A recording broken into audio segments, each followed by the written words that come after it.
This next story comes to us from the Medford Mail Tribune out of Oregon, dated May 14, 1915, and originated in Longview, Mississippi. Pronounced dead comes to life and relates trip to heaven. Mary McCain, 13, girl evangelist in this out-of-the-way hamlet, is successfully conducting her first revival. She is now leaping into fame all over the South as the Geary Evangelist who died, went to heaven and came back. Physicians shake their heads when told that Mary died and came back to life, but her parents are emphatic in assertions that Mary was dead, at least to all outward appearance.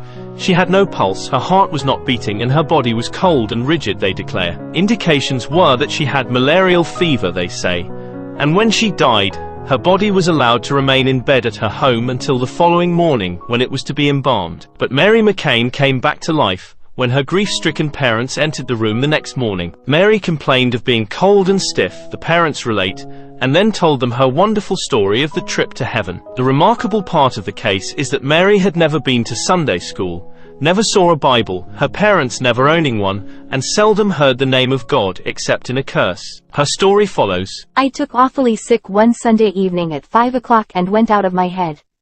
I can't tell how I got to heaven, but when I came to myself, God was holding his hand above my head and told me to come to my home that night and preach just as long as he gave me breath in my body. While I was in heaven, I saw the angels with arms and wings spread just as far as one could see, and, when I came to myself, God had his hand in front of me until I came to a little step. I then stepped off and came straight to my home.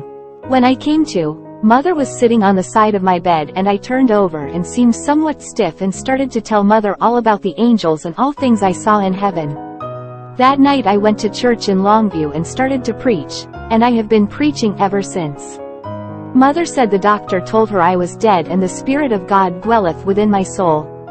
Louisiana and Mississippi pastors are besieging the child to come to their towns and conduct revival.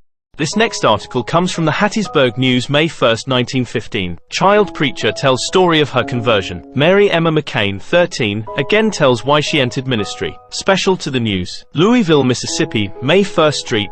Miss Mary Emma McCain, the 13-year-old girl, who was converted to the ministry last August under such mysterious and remarkable circumstances, preached 2 sermons here yesterday. When the time came for her to open services, she stepped to the pulpit, read the 18th chapter of Matthew, and announced her text in the easy manner and familiarity of an old divine. She made a strong appeal to the unconverted, and at the close of her sermon a large number gave her their hand and asked to be prayed for. In her sermon, she told the circumstances under which she was converted to the ministry as follows. 1 week before I was taken sick, there was a big burden upon my soul that seemed to almost load me down. During all that week I prayed to God to take the burden off, but the only way he would take it off was for me to suffer.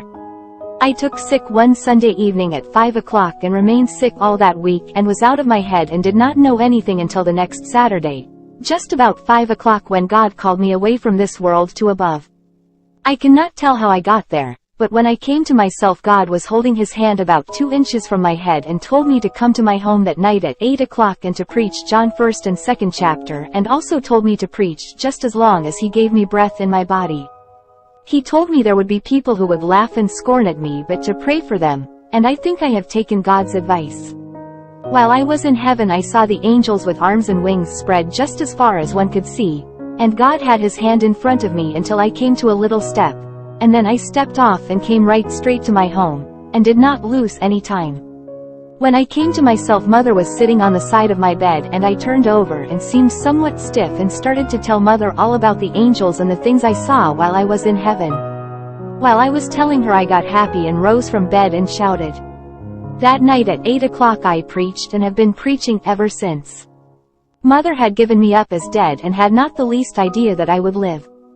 Miss McCain is the daughter of G.W.H. McCain, who lives 2 miles from Eupora, Mississippi. He and his family belong to the Missionary Baptist Church. He accompanies his daughter in her travels while engaged in preaching. Mary's experience happened sometime in 1914, and appeared in several newspapers all over the country throughout 1915. Other articles did not go into further detail. Unfortunately, that's where this story ends. I could not find any of Mary McCain's sermons or any trace of her after 1915. I tracked her parents and siblings over the next several years, but could find no indication of what happened to Mary. I assume she died between 1915 and 1920, though I couldn't locate a death certificate, obituary or gravestone. Her father died in 1924, and there is some evidence to suggest that Mary McCain passed away in 1923. If you look at the highlighted portion of the death certificate index on your screen, you will see McCain, Mary-Webster-W-7368-23. This indicates that a Mary McCain from Webster, Mississippi,